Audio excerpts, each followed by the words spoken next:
It depends. Why choose? Why choose?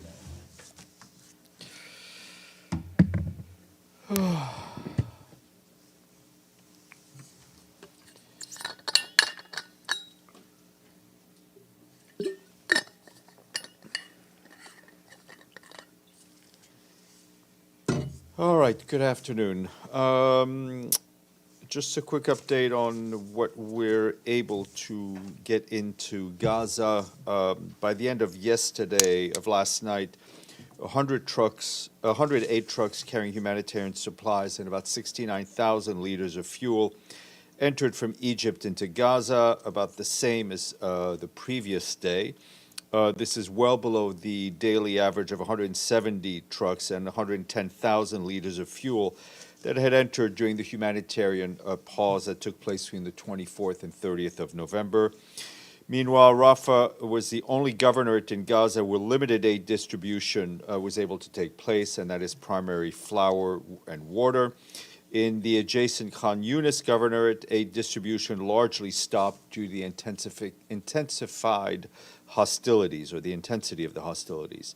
In addition, last night, the main telecommunication provider in Gaza announced that all telecom services had shut down due to cuts in the main fiber routes. This followed a partial shutdown in Gaza City in northern Gaza a few hours earlier due to the ongoing hostilities. You will have seen that Lynn Hastings, our humanitarian coordinator in the occupied Palestinian territory, pointed to the worsening scenario for the delivery of humanitarian aid. In particular, she noted that shelters have no capacity, the healthcare system is on its knees, and there is a lack of clean drinking water, no proper sanitation, and poor nutrition. We also issued a statement after the briefing on behalf of the Secretary General, calling on all parties to respect their obligations under international humanitarian law. I also have some bleak news to share for you from Yemen. Our colleagues at the World Food Program announced today the pause of general food distributions in the area under the Sana'a-based authorities' control. The decision was driven by the limited funding and the absence of an agreement with the authorities on a program that matches available resources to the neediest families. This is a difficult decision, obviously, for World Food Program to take, but was made in consultations with donors, and it comes after nearly a year of negotiations, during which no agreement was reached to reduce the number of people served from 9.5 million to 6.5 million. The World Food Program notes that food stocks in the areas under the Sana'a-based authorities are now almost completely depleted. Resuming food assistance, even with an immediate agreement, could take as long as up to 4 months due to the disruption of the supply chain of humanitarian food assistance into Yemen. Despite that, the World Food Program will continue its nutrition and school feeding programs to limit the impact of the pause of food distribution for as long as the agency has sufficient funding and the continued cooperation of the authorities in the north. Turning to Myanmar, today the Undersecretary General for Humanitarian Affairs, Martin Griffiths, allocated $7 million from the UN Central Emergency Response Fund to help with civilians displaced by the ongoing fighting in Myanmar. As we mentioned here on several occasions, fighting in Myanmar has escalated since late October, expanding from northern Shan State to Rakhine State, as well as the northwest and southeast of the country. More than 500,000 people have been newly internally displaced by this violence. This is in addition to the 2 million men, women, and children who are already displaced in Myanmar. Despite insecurity, access, and telecommunication challenges, essential humanitarian assistance is being provided where possible using a variety of flexible approaches. Local and international humanitarian partners remain committed to staying and delivering, having reached at least 2.5 million people in Myanmar through the end of September. The UN's 887 million humanitarian response plan appeal for 2023 is less than 1/3 funded, which means they've only have about $254 million. Additional support is urgently needed to enable humanitarians to respond effectively and at scale to the escalating needs. The funding from SURF will help humanitarian organizations get life-saving assistance to people whose lives have been uprooted by conflict. And staying on the subject of the Central Emergency Response Fund, which is a critical tool for us to use in humanitarian emergencies, I want to flag that tomorrow morning, our Secretary General, Antonio Guterres, as well as Martin Griffiths, the head of OCHA, as we've said, will address a high-level pledging event for the Central Emergency Response Fund for 2024. The aim of the event is to generate greater financial support so that the fund can respond to the growing scale and complexity of humanitarian crises across the globe.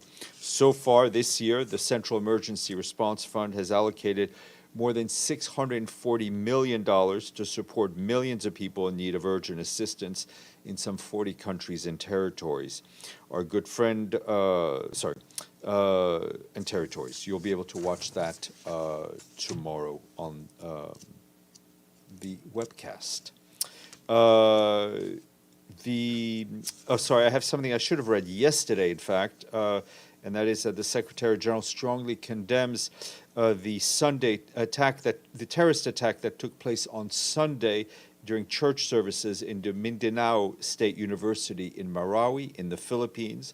That attack reportedly killed at least some 4 people and injured 50.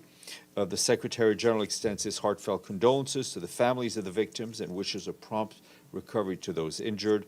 He also reiterates his the full solidarity of the United Nations with the government and people of the Philippines. And a quick update for you on the UN Peacekeeping Ministerial Meeting, which kicked off today in Accra, the capital of Ghana. Delegates from more than 85 countries discussed a number of issues related to peacekeeping operations, notably environmental management and how to advance the Women in Peace and Security agenda. Speaking at the first side event, the Undersecretary General for Operational Support, Atul Khare, said that indicators for peacekeeping missions and environmental management have improved over the last 6 years. For example, the proportion of waste treated through recycling, composting, and incineration has jumped from 19% 6 years ago to 65%. And the peace missions' fuel consumption has also gone down by about 15 million liters a year. He said that transitioning to renewable energies helps protect peacekeepers by reducing the need to transport fuel on dangerous roads and increases operational resistance to withstand fuel shortages.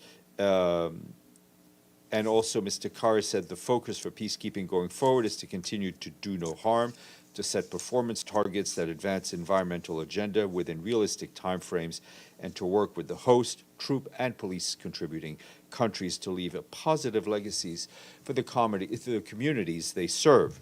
As we speak, our colleagues at the ministerial meeting are holding an event on increasing the participation and leadership of women in peacekeeping.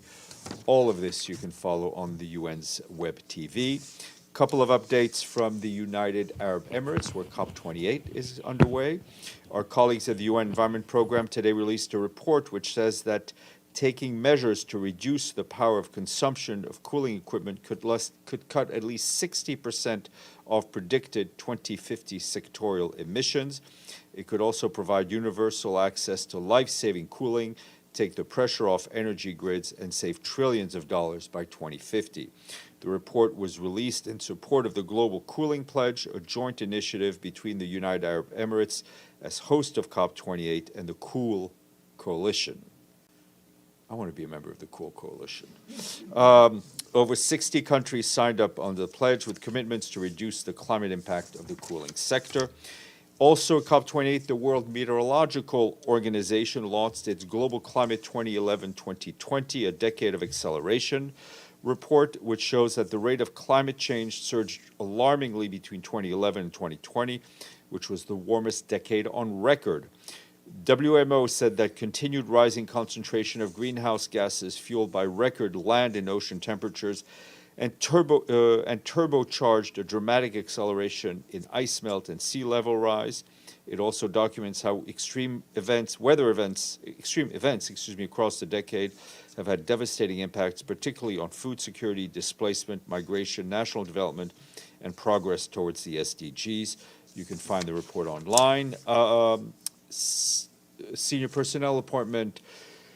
The Development Coordination Office tells us that Seraphine Wakana of Burundi is taking up her post as the UN's resident coordinator in Sierra Leone, and that is effective tomorrow. The Secretary General's appointment follows confirmation from the host government. Ms. Wakana brings more than 28 years of experience in coordination, in political engagement, economics, and development planning. Prior to this appointment, she served as the resident coordinator in the Gambia. Her full bio is available, and we congratulate her. And today is the International Day for Economic and Social Development. In his message, the Secretary General salutes the more than 1 billion people worldwide who are contributing their time and skills to creating a better, safer, and more caring, peaceful world. And today is also World Soil Day. And why is soil so important? Because 95% of our food originates from soil and water. Improper soil and water management practices, however, impact soil biodiversity, water quantity, and water quality. Put that on your plate. Edie, and then Caitlin. Thank you, Steph. A couple of follow-up questions. Does the United Nations have anybody in Qatar monitoring what talks are going on the Secretary General's call for a sustained humanitarian ceasefire? Physically in Qatar, I'm not aware, but I can tell you that Tor Venesland, our special coordinator, and his team are very much kept informed of those discussions and speaking to key interlocutors on this issue. And secondly, tomorrow after the surf pledging conference, will Martin Griffiths and the Secretary General stop to talk to us? Martin Griffiths, I'm sure would love to, but he is in Geneva. The Secretary General, I don't know. We will see if we can try to arrange an encounter with all of you in the next coming days. Maybe not too likely tomorrow, but hopefully in the next coming days. And thirdly, apparently 2 boats are adrift in the Andaman Sea with 400 Rohingya aboard, and the UN has said they desperately need to be rescued. Is there any update on whether anyone's come to their rescue? We can check with our colleagues at UNHCR. Caitlin and Ibtisam, and then we'll move to the other side. Yesterday, an IDF spokesperson told CNN that killing 2 Palestinian civilians for every Hamas militant in Gaza would be a tremendously positive ratio. The UN has enormous experience observing conflict, observing the humanitarian fallout of conflict, presumably observing those ratios. Is that a positive ratio? How does that compare? I think, as you can imagine, we're not in the business of establishing those kinds of ratios, which I think are tasteless, to say the least. Our focus on messaging, both publicly and privately, is to avoid any civilian deaths, which frankly hasn't been very successful, to be completely honest. Ibtisam.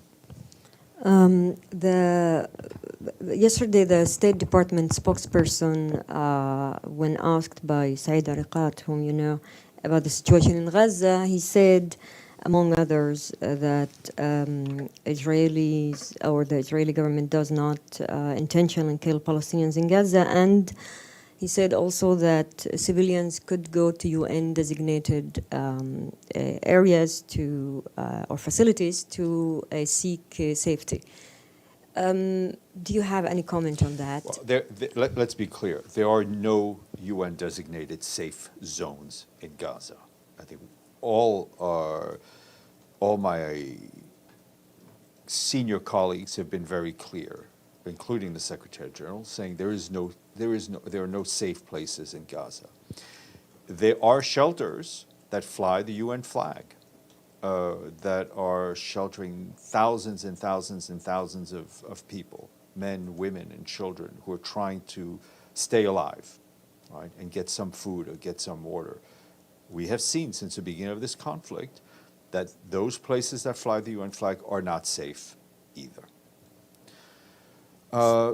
Margaret Bashir, then Ms. Salome, and then we'll go to Tony. Thanks, Steph. Yesterday, the WHO said in a statement, and Dr. Tedros tweeted that they were notified by the IDF to move as many medical supplies as possible from a warehouse in Gaza. Kogat, the Israeli interlocutors, they disputed that. They tweeted yesterday, quote, "The truth is that we didn't ask you to evacuate the warehouses, and we also made it clear and in writing to the relevant UN representatives." To Dr. Tedros's tweet, they said, "From a UN official, we would expect at least to be more accurate." So where does it stand? You'd have to check with WHO. I mean, the only thing I know of it is what I've read in the media. I know sorry, I can't speak today. WHO briefed out of Geneva today. You may want to check that. Yep. Kirsten. Thank you, Steph. Could you give any more detail on the Yemen pause in the food distribution and the negotiations breakdown in terms of like what was the breakdown in negotiations on food distribution? The bottom line is that they have, I know WFP colleagues have been for almost a year, if not more, trying to establish a system that is safe and accountable for the aid going through, and they haven't been able to reach that agreement. I think if you want a bit more granularity, you could or speak to our WFP colleagues here. Tony. Thank you, Stefan. Yesterday, Undersecretary De Carlo briefed the Security Council in closed consultation about her latest visit to the region. When do we get to hear from her about this very specific visit? We updated you during her visit. We'll see if at some point she would come down here or in another format, engage with you. Yes, sir.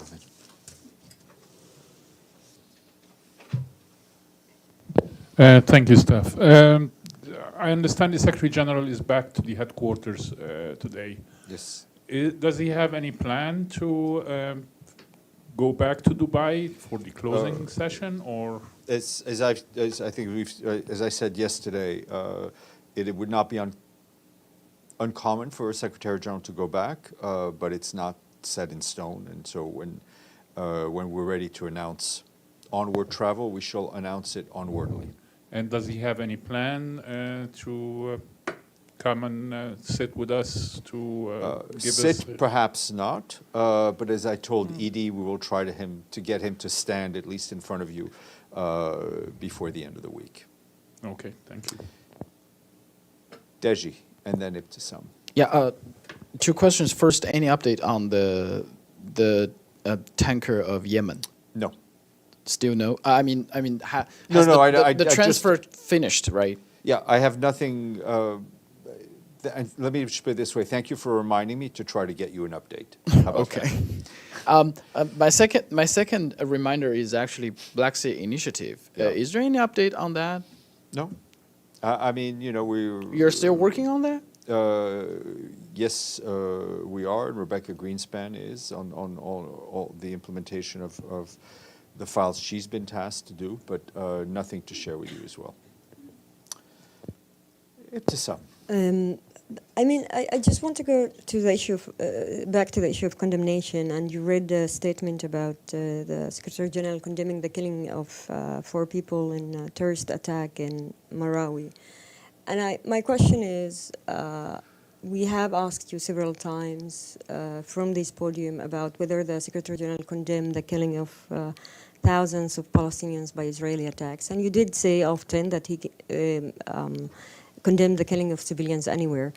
But the question is whether can we hear a sentence with full naming of the perpetrators and the victims and from his side, does he condemn the killing of more than 16,000 Palestinians in Gaza? I think I would refer you to the last statements he made in front of the Security Council. I think he used the words that he used, and I think he was very clear.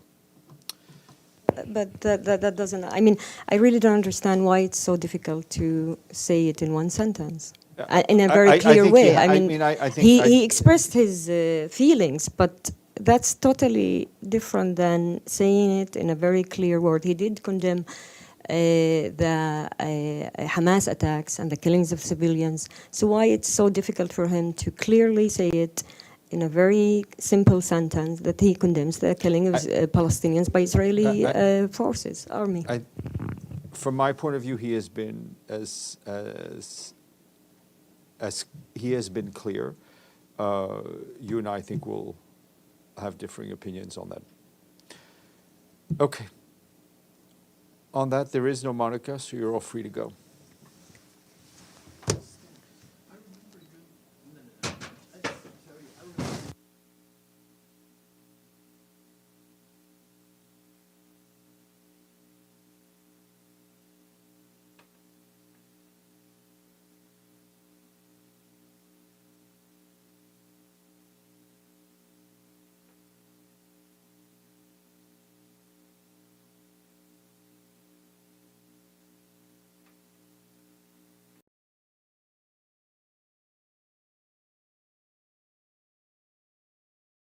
aimed at ensuring representative ratifications in our region.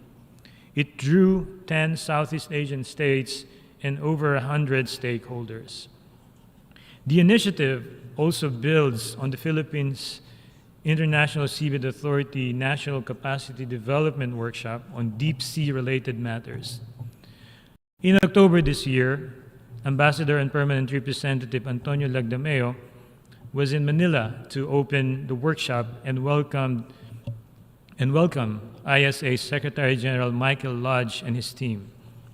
Environmental conservation and sustainable management, marine scientific research, and benefit sharing, along with capacity development and training initiatives, are at the forefront of the Philippines' interests in the deep seabed, including in areas beyond national jurisdiction. Mr. President, 2023 may well be the banner year for the oceans. We have made significant strides in ocean-related processes this year. The Philippines welcomes the outcome document of the resumed review conference of the 1995 Fish Stocks Agreement, also reflected in the resolution before us. As part of the Bureau, the Philippines worked closely with other states and helped steer the drafting committee to a consensus outcome document in line with our long-standing commitment to the conservation of and sustainable access to straddling and highly migratory fish stocks within and beyond the exclusive economic zone. At the conference, we stressed that participation in regional fisheries management organizations or arrangements is a key mechanism in the Fish Stocks Agreement. Capacities of developing states should be developed to enhance participation, including in decision-making in these regional arrangements. The Philippines ordered the establishment of fishery management areas in 2019 to provide a science-based, participatory, and transparent governance framework and mechanism to sustainably manage fisheries in such areas, consistent with the principles of ecosystem approach to fisheries management anchored on food security. We look forward to future discussions on these matters at the UN Open-Ended Informal Consultative Process on Oceans and Law of the Sea, noting that 23rd ICP stressed the crucial importance of targeted capacity building in the development and deployment of maritime technologies, as well as the ability to sustain and retain local capacities to enable developing states to benefit from the opportunities presented by new technologies. Our commitment to enhancing international cooperation for capacity building is cross-cutting. We are pleased to have worked with other states for the inclusion of specific language on marine science and meteorological sciences in the oceans resolution, noting that the latter is a specific gap in capacity building in light of the need to improve understanding of the impacts of climate change on oceans and seas. Sea level rise and coastal erosion are serious threats for many coastal regions and islands, particularly in developing countries. At the advisory proceedings before the International Tribunal for the Law of the Sea, we stated that as an archipelagic state and one of the most vulnerable to and most affected by climate change, we stand in solidarity with the Commission on Small Island States and all the small island states and support the initiative to request the Tribunal's advisory opinion. Fundamental to our position is that while UN Convention on the Law of the Sea was not designed as a mechanism for regulating climate change, its mandate is broad enough to consider the connection between climate and the oceans. This is also consistent with our principled stand on the universal and unified character of the Convention as the constitution of the oceans, which sets out the legal framework within which all activities in the oceans and seas must be carried out. Mr. President, at the center of our efforts to protect the ocean are our people, the fisher folk, the seafarer, the coastal resident. Hundreds of thousands of Filipino seafarers are deployed in the world's shipping fleets. It is in consideration of their health, safety, and well-being, as well as of others like them, that the Philippines enhanced its commitment to the objectives and work of the International Maritime Organization. As then Philippine Ambassador to the Court of St. James in the United Kingdom, Ambassador and Permanent Representative Antonio Lagdameo was elected President of the 32nd IMO Assembly in December 2021, a first for the Philippines.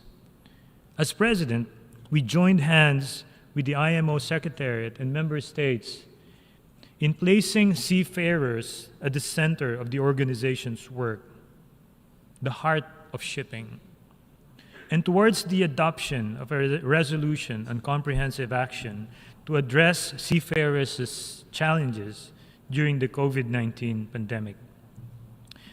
The other week in London, Ambassador Lagdameo had the honor of passing on the baton to the new president of the 33rd IMO Assembly. Nevertheless, our commitment to these issues remains firm. We thank the international community for re-electing the Philippines to the IMO Council for the coming term. Mr. President, the present emergency facing the oceans is a stark reminder to uphold and implement UNCLOS as the legal framework for the oceans.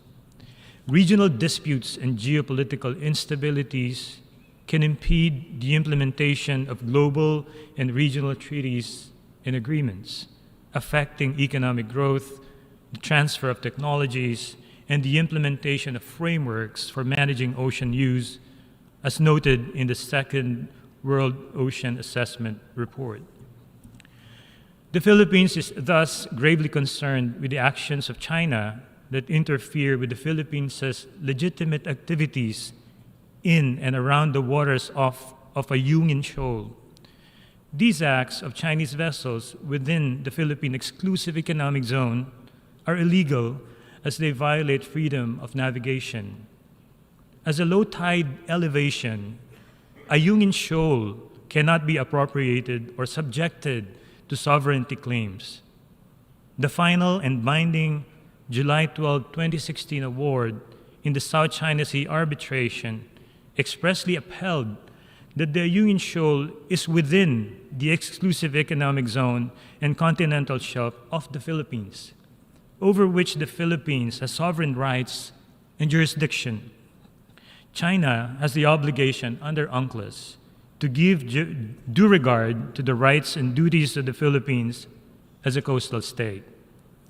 China's actions are contrary to its flag state obligations under UNCLOS to take measures necessary to ensure safety at sea and prevent ship collisions. The conduct of dangerous maneuvers is a violation of China's commitments under the 2002 Declaration on the Conduct of Parties in the South China Sea, in particular, the exercise of self-restraint. Such actions seriously compromise and undermine the ongoing negotiations for a code of conduct in the South China Sea. The Philippines remains committed to the Code of Conduct negotiations. The increasing number of incidents in the South China Sea underscores its importance. All must exercise self-restraint and refrain from destabilizing activities inimical to the conclusion of an effective and substantive code. Thank you, Mr. President. I thank the distinguished representative of the Philippines. I now give the floor to the distinguished representative of Monaco.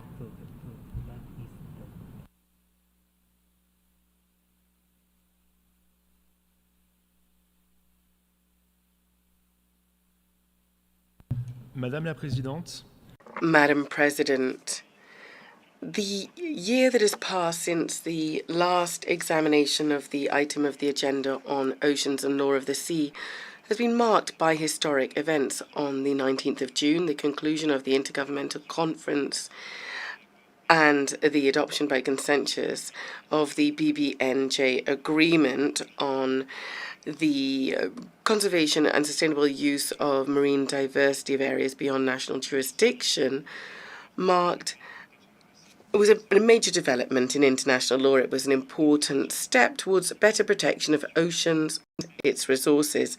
The long negotiations that led to its adoption meant that we had a text that was both balanced, applicable, and one that brings great hopes. Monaco signed the agreement as soon as it was opened for signature on the 20th of September. Monaco hopes that it will become universal and will enter into force as soon as possible. The large number of signatories today is a clear signal of the importance that the international community attributes to implementing it. We're all aware of the key importance of oceans for human life on the Earth. Its appropriate protection right now and in the long term, and the effective preservation of its biological diversity and its ecosystems are preconditions for its sustainable use of its resources by future generations. With this new instrument, we have a clear procedure to create management tools for each zone, including marine protected areas in the high seas. We also have a fair, balanced sharing system of the gains that stem from activities linked to marine genetic resources, and a framework to evaluate the impact of the environment on the environmental impact of activities on under this jurisdiction or the control of future parties. The agreement's provisions on international cooperation, on capacity building and marine technology transfer will also be of benefit to all future parties. Madam, my delegation would like to thank Doualos for their ongoing support and particularly precious support to Member States in the process on oceans and law of the sea in New York. The expertise and support provided on all questions mustn't be minimized, although we welcome today the progress that has been made, but also we look ahead towards important deadlines next year. My delegation also commends the coordinators of the informal consultations on the two draft resolutions that the General Assembly has before it today, Mr. Andreas Kravik of Norway and Ms. Natalie Morris-Sharma of Singapore. Monaco commends the efforts that they've made and the leadership they've demonstrated to successfully complete our work. It is our honour this year, once again, to be co-sponsor for these two drafts, where numerous particularly important subjects are addressed. My delegation welcomes the mention of the Kunimunga Montreal Global Diversity Framework and its mission to curb and reverse a loss of diversity and its vision to live in harmony with nature. We nonetheless regret that a neutral reference to the 30-30 target seeking to protect 30% of marine areas and coasts was not incorporated. The mention made of traditional knowledge and Indigenous people and of the 6th IPCC evaluation report, including its summary report, and also the request for the International Court of Justice to give an advisory opinion on states' obligations on climate change, have improved the omnibus resolution, but nonetheless an update to make greenhouse gas emissions to include supplementary ones, namely methane and nitrous oxide, over and beyond carbon dioxide, would have been very appropriate. As the Secretary General of the IMO notes in the last report on the state of the global climate, the report shows once again that greenhouse gas concentrations in the air continue to break records, contributing to global and ocean warming and to melting ice caps and glaciers, to sea level rise, and also to the warming and acidification of oceans, end of quote. Furthermore, Monaco welcomes the fact that the open-ended informal consultative process on oceans and over the sea, UNICLOS, was continued for 4 years, and it will look at the theme Ocean Source of Sustainable Food in 2024 and on Restoring Marine Ecosystems in 2026. Along with the Cabo Verde delegation, my delegation has presented a paragraph seeking to recognize the inherent value of a healthy ocean and the link between health and oceans, well-being and humanity, and also life on our Earth. Given the importance of healthy oceans, we do think it would be helpful for states and all stakeholders to consider the relationship between humanity and the oceans and on the way in which this can be viewed. We hope that this is something that can be further explored in the future. Madam, unfortunately, year after year, we have to reiterate that the pressure on the world's oceans is just worsening. The mass loss of marine biodiversity, marine habitat and eco-destruction, pollution, including chemical, plastic and microplastic pollution, continue inexorably. The pernicious impact of climate change is also worsening. The acidification of oceans, sea level rise, and extreme climatic events are existential threats for coastal populations, in particular in small island developing states and other developing countries. We need to continue to increase our knowledge of these phenomena and to take measures without further ado to reduce their devastating impact. Mitigation and adaptation efforts are crucial for all those people who live along the coast. The work of the International Law Commission on sea level rise is thus of particular interest, and we are very closely following the developments there. As has been underscored during the International Summit on Glaciers and Poles, those regions play a key role in climate regulation. However, the collapse of the cryosphere at the global level, which is already visible, will have an irreversible impact on the whole planet. While some solutions exist to combat the triple planet crisis, the international community must step up its efforts. The meeting of UNICLOS that was held last year on new maritime technology presented a number of interesting areas in several areas, including ocean observation, decarbonization of maritime transport, and renewable energy. Furthermore, the UN Decade for Ocean Sciences plays a catalyzing role for promoting marine sciences and capacity development. We welcome activities along these lines within the Intergovernmental Oceanographic Commission of UNESCO. Based on the success of the two conferences on implementing SDG 14 in New York and Lisbon, Monaco would like to assure France and Costa Rica of its full support for the high-level meeting to take place in San Jose in 2024 and also the Nice conference in 2025, where there will be an event on financing and the blue economy hosted in the Principality. The fourth conference on small island and developing states in Antigua and Barbuda next year will also be very important. In conclusion, Madam, I would like to assure you that the Principality of Monaco is ready to participate in all efforts, in all areas, to protect oceans and to ensure a good, healthy planet. Thank you very much. I thank the distinguished representative of Monaco. I now give the floor to the distinguished representative of the Islamic Republic of Iran.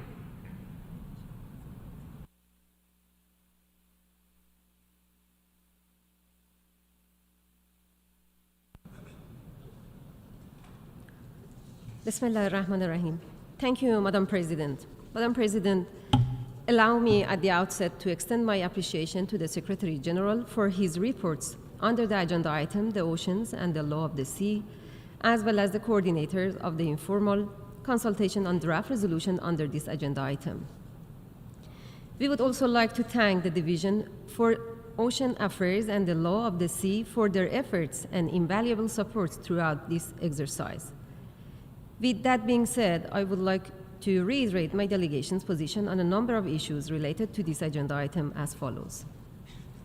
As a signatory state to the United Nations Convention on the Law of the Sea, the Islamic Republic of Iran recognizes the significance of this international legal framework in governing activities related to oceans and seas. However, Iran maintains that UNCLOS should not be regarded as the exclusive and sole legal framework within which all activities pertaining to oceans and seas must be carried out. We assert that any reference to UNCLOS should be made in conjunction with other relevant legal instruments and frameworks rather than in isolation. This approach can better reflect the comprehensive nature of this resolution in addressing the evolving nature of maritime challenges, such as environmental concerns and maritime security. Furthermore, it can better address the legitimate concerns of non-parties to the Convention who are not legally bound by provisions that do not possess a customary nature. Therefore, we expect that any negotiation on related resolutions concerning oceans and seas should properly address these concerns and adopt an inclusive approach that could lead to constructive engagement among a wider number of countries in supporting those resolutions. Furthermore, it shall be reiterated that any constructive engagement by my delegation during the negotiation and joining consensus should not be construed as a change in the legal position of the Islamic Republic of Iran in relation to the UNCLOS. However, among other things, a strong conviction in preserving the ocean, seas, and their resources, as well as guaranteeing the security and safety of marine operations, has motivated us to constructively collaborate and coordinate with other countries on ocean-related matters. The Islamic Republic of Iran, as a coastal state in the Persian Gulf and the Sea of Oman, is committed to achieving the targets of Sustainable Development Goal 14 as well as ocean sustainability. In this regard, we are looking forward to convening the third United Nations Ocean Conference to support the implementation of Sustainable Development Goal 14, co-hosted by the French Republic and the Republic of Costa Rica in 2024 and 2025. The Islamic Republic of Iran highly values the efforts made in sustainable fisheries management, which play an important role in supporting the economic activities of some developing countries, conserving marine resources, maintaining healthy marine ecosystem, and ensuring food security for all. Having said that, the Islamic Republic of Iran encourages all countries, regional fisheries management organizations, and relevant international institutions to prioritize responsible fisheries management, the use of selective fishing methods, as well as combating illegal, unreported, and unregulated fishing. Madam President, rapid population growth, industrialization, urbanization, rising fishing demands, drought, and other natural disasters caused by global warming and climate change, as well as ineffective development policies, are depleting natural resources at an alarmingly rapid rate, thereby posing serious threats to our region's marine environment as well as sustainable development. Sea level rise, biodiversity loss, and the reduction of different species of native fauna and flora are just a few of many challenges faced within our region. Given the increasing damage and destruction of essential and economically important coastal ecosystems, such as mangrove forests, coral reefs, and fisheries livelihoods in the Persian Gulf and Oman Sea, we strongly encourage the coastal states in the region to work together to protect such ecosystems. We reiterate the call for all relevant states to work together to protect the environment of this shared body of water and to refrain from unilateral actions that could jeopardize its marine environment. In terms of marine life and its preservation, the irresponsible construction of artificial island and reclamation activities in the Persian Gulf would unquestionably harm the habitats of rare and fragile marine species, as well as endanger their life. Furthermore, the deployment and extraordinary presence of military fleets from outside the region in the Persian Gulf has exacerbated not only the safety and security of coastal states, as well as the smooth navigation in this body of water, but also its marine pollution and depletion of marine resources. In this regard, the Islamic Republic of Iran is determined to enforce its laws and regulations in addressing any marine pollution and environmental harms by vessels that fall under its jurisdiction in the Persian Gulf. The impacts of climate change on oceans and seas are many, complex, and interrelated. In order to counter these impacts, developed countries must fulfill their commitments under the UNFCCC and the Paris Agreement by providing financial resources, capacity building, and technology transfer due to their historical role based on the CBDR principle. The Islamic Republic of Iran takes note of the General Assembly Resolution 77/276 of 29 March 2023 that requested an advisory opinion of the International Court of Justice on the obligation of states in respect of climate change. The resolution includes inter alia the topic of sea level rise, as the resolution merely focuses on one assumed cause of climate change. The Islamic Republic of Iran logically expects the court to consider the matter holistically and comprehensively. The Islamic Republic of Iran considers utmost importance for the issue of climate change and its environmental impacts. Nonetheless, the imposition of unilateral coercive measures is the most crucial barrier preventing the targeted countries, including my own, to live up to its environmental obligations. These unlawful UCMs have jeopardized our efforts to combat environmental problems, including by impeding access to new technologies, know-how, and adequate financial resources. Regarding sea level rise, due to the long-term as well as unavoidable social, economic, and security challenges arising from this environmental phenomenon, my delegation would like to emphasize that the practice of land reclamation, coastal fortification, and other means to maintain coastal areas, base points, baselines, and islands can be considered as an appropriate response to sea level rise as long as such fortifications would not result in the creation of any new rights for the states. We would like to underline that in accordance with the law of the sea, artificial islands, installation, and structures do not possess this status of islands. Thus, any discussion on the relationship between artificial islands and the change of maritime zone in relation to sea level rise is irrelevant. My delegation welcomes the adoption of the legally binding agreement on the conservation and the sustainable use of marine biological diversity in areas beyond national jurisdiction. We believe that this treaty represents a great milestone in the goal efforts to protect and sustainably use biological resources in areas beyond national jurisdiction. We assert that the common heritage of mankind is the guiding principle to achieve the objective of the BBNJ agreement, including the access and sharing of benefits of marine genetic resources.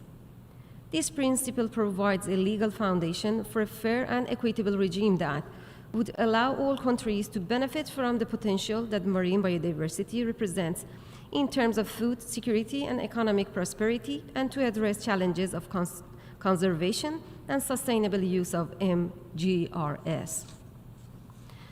Madam President, the Islamic Republic of Iran reaffirms its commitment to a marine order based on the international law of the seas in order to protect maritime rights and interests of all and to ensure that maritime activities are carried out in accordance with the law of the sea.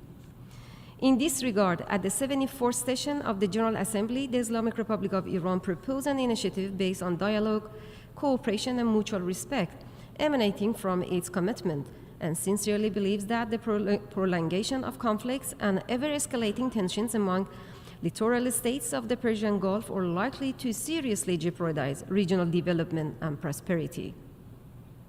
The Islamic Republic of Iran is adamant that regional cooperation based on the aforementioned plan will uphold safety, security, and global maritime law, particularly in the Persian Gulf and the Sea of Oman.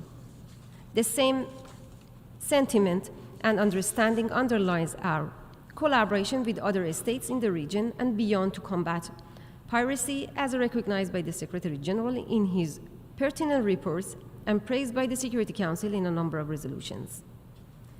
In conclusion, Madam President, I wish to draw attention to the adverse effects posed by unilateral coercive measures on maritime navigation. These unlawful actions have far-reaching and negative consequences for maritime navigation, impacting trade, safety, security, and international relations. It is our firm belief that addressing these illegal measures requires a collaborative and diplomatic approach, emphasizing the need for effective implementation of international law. I thank you. I thank the distinguished representative of the Islamic Republic of Iran. I now give the floor to the distinguished representative of Vietnam.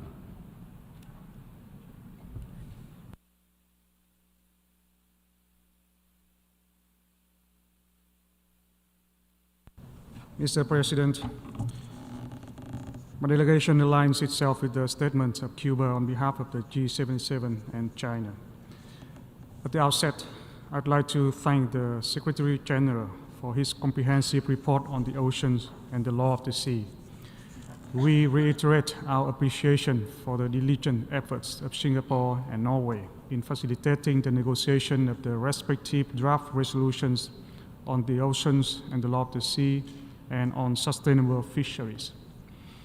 These resolutions re-emphasize the importance of the United Nations Convention on the Law of the Sea, the UNCLOS, as the most comprehensive legal framework within which all activities in the oceans and seas must be carried out.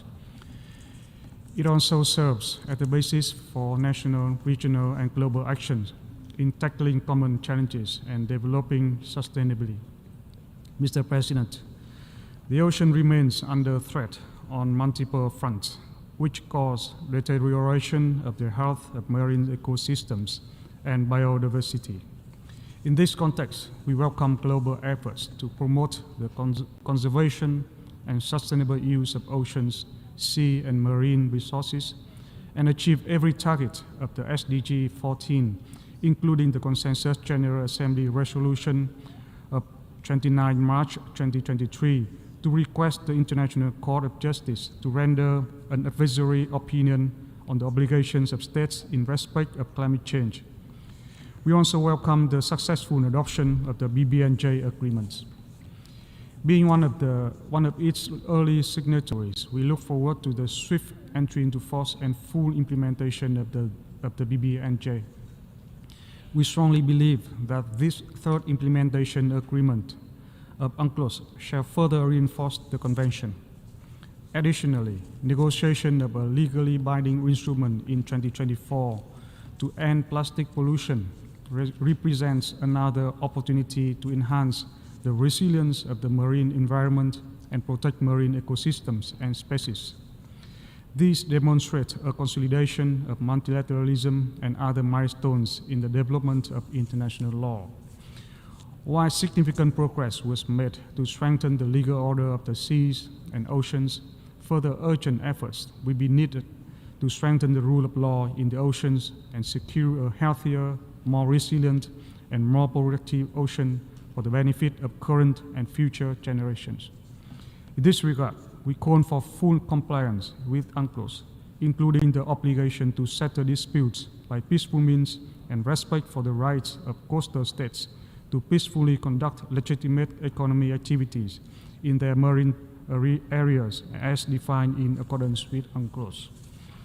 Efforts should also be made in order to ensure balance between the goal of conservation and sustainable development of fisheries and the need for social security and livelihood of the coastal population. In this connection, Vietnam strongly supports initiatives to respond to climate change with the assistance of appropriate methods and mechanisms to join hands with the world community to reduce its adverse effects in accordance with the principle of common but differentiated responsibilities and respective capabilities. Besides, we should further focus on the ocean science policy interface.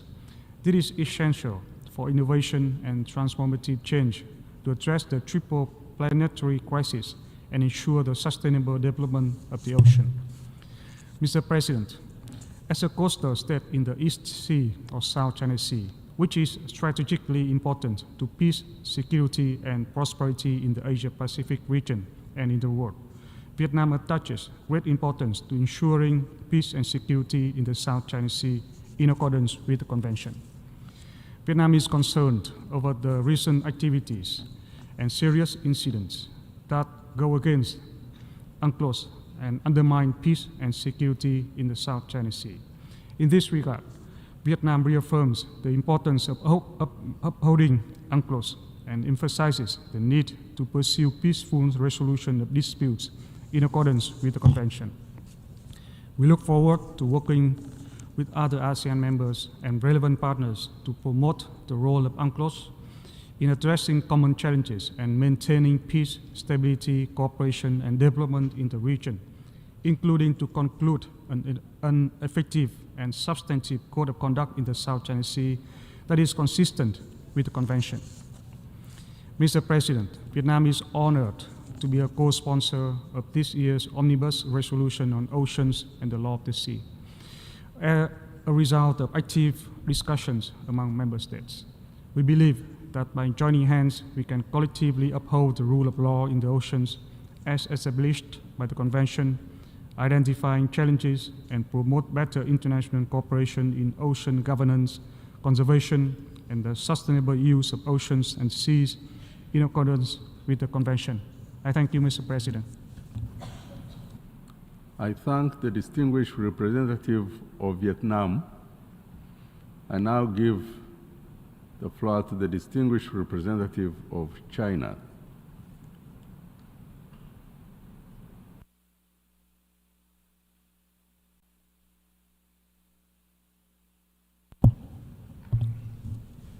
Mr. President, the ocean is a cradle of life, a bond connecting nations around the world, and an important platform for globalization.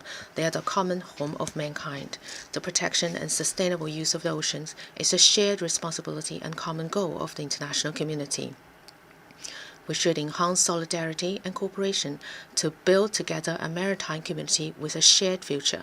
All countries should uphold the spirit of extensive consultation, joint contribution, and shared benefits in their efforts to protect ocean security, promote ocean development, and discuss ocean governance. We should bear in mind the purpose of peace, promote win-win cooperation, adhere to friendly consultations to address international disputes appropriately. We must ensure developing countries can participate in ocean governance on an equal basis so as to build a high-quality blue partnership. We must promote the rule of law in the oceans and maintain a just and fair maritime order. The world today is undergoing major changes not seen in centuries, with the rules of global ocean governance being adjusted at an accelerated rate. All countries should practice multilateralism and maintain the central position of the UN in global ocean governance. It is imperative to safeguard fairness and justice so as to maintain the international maritime order based on international law. Legal system must be improved, and modern law of the maritime system, including international sea-related treaties and customary international law, must be safeguarded.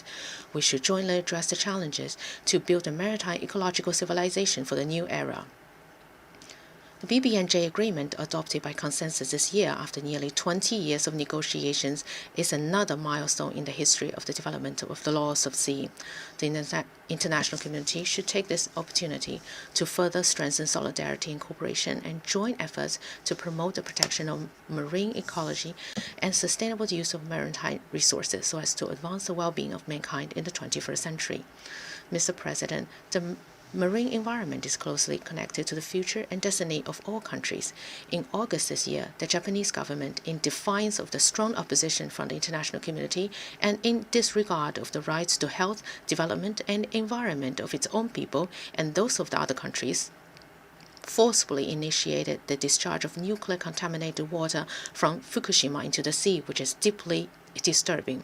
There is no precedent for the artificial discharge of contaminated water from nuclear accidents into the sea, nor is there a recognized standard for its disposal. The Japanese side must, in good faith, fully consult with stakeholders, especially neighboring countries, and establish ASAP a long-term monitoring mechanism that is comprehensive, effective, and independently promoted by all stakeholders so as to prevent the irreversible consequences of the discharge of nuclear contaminated water into the sea. Mr. President, China appreciates the efforts made by the International Tribunal for the Law of the Sea, the International Seabed Authority, and Commission on the Limits of the Continental Shelf to implement the Convention.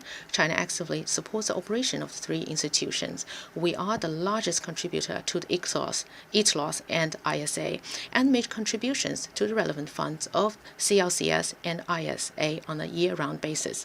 China is of the view that international judicial or arbitrary bodies should abide by the principle of consent of states, fully respect the rights of states to choose their own means of dispute settlement, and interpret and apply the Convention in good faith, completely and accurately. The Commission on the Limits of the Continental Shelf should strictly abide by its rules of procedure, in particular the clause in cases where a land or maritime disputes exist, the Commission shall not consider and qualify submission made by any of the states concerned in the dispute, and refrain from interfering in land and maritime disputes between coastal states. China has always advocated a balanced approach to the exploration of seabed resources and environmental protection. ISA should, in accordance with the roadmap agreed upon by all parties in July this year, move forward in an orderly manner with the negotiation of regulations on the exploration of international seabed resources. Mr. President, sustainable development of fisheries has a bearing on global ocean governance as well as national economy and people's livelihood. China advocates green fisheries and promotes sustainable development of green global fisheries through its own practical actions. China wishes to share the following position and experiences. We insist on sustainable utilization of fishery resources and walk the path of sustainable development through correctly handles the relationship between the conservation and exploration of fishery resources and manages fishery resources scientifically. We have carried out voluntary fishing moratoriums in certain parts of high seas in an innovative manner, which has achieved remarkable results and has made positive contribution to the conservation of fishery resources on the high seas. We strictly enforce supervision of distant water fisheries. China firmly combats illegal, unreported, irregular IUU fishing with a zero-tolerance attitude. It has effectively fulfilled its obligations under regional fisheries management organizations or agreements to which it is a party, and actively studying accession to the agreement on port state measures to prevent, deter, and eliminate illegal fishing. At the same time, China firmly opposes malicious attacks and smearing of any country in the name of combating the illegal fishing. We make an effort to deepen international fishery cooperation. China has always actively participated in a multilateral fishery governance within the framework of the UN and has made significant contributions to the finalization of the agreement of fishery subsidies, the ratification of which was completed in June this year. China has joined 8 regional fisheries management organizations and engaged in bilateral fishery cooperation with more than 14 countries on the premise of mutual benefits supporting local development and economic development. Mr. President, just now, representatives of a few countries mentioned the South China Sea issues in their statement. The UNGA is not the appropriate forum for discussing the South China Sea. But China must respond sternly to the relevant erroneous remarks. First, China's territorial sovereignty and maritime rights and interests in the South China Sea have long been formed in the course of a long history and have been upheld by successive Chinese governments in accordance with the international law, including the UN Charter and the United Nations Convention on the Laws of the Sea. China supports the freedom of navigation. However, we strongly oppose any actions to interfere or infringe upon China's interests and rights. Second, the South China Sea arbitration case was unilaterally initiated by the Philippines. An arbitral tribunal has exceeded its jurisdiction and abused the law. China does not accept or participate in the arbitration, nor do we accept or recognize the so-called award. We also do not accept any claims or actions based on the award. Negotiation and consultation is a realistic and effective way to deal with South China Sea issue. Thirdly, Renaijiao has always been part of China's Nansha Islands. In 1999, a Philippines vessel illegally intruded onto China's Renaijiao and has since made several clear commitments to tow away this illegally intruded military vessel. However, 24 years have passed and the Philippine side have not honored its commitment. Recently, the Philippine side has attempted to deliver reinforcement and construction materials to the military vessel illegally run aground at Renaijiao in order to realize its permanent occupation of Renaijiao. China firmly opposes this provocative act of infringement by the Philippine side and will take necessary measures to safeguard its territorial sovereignty. At the same time, China is committed to appropriately addressing the issue through dialogue and consultation, and is willing to discuss with the Philippine side on how to address the situation on Renaijiao.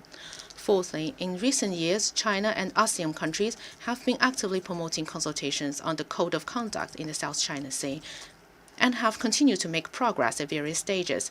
Currently, the consultations on the Code of Conduct have progressed smoothly, have successfully completed the second reading, and entered a new phase of the third reading. China will work with ASEAN countries, including the Philippines, to strengthen dialogue, eliminate interference, continue to implement the declaration in a comprehensive and effective manner to push for early conclusion of the Code, so as to jointly maintain peace and stability in the South China Sea.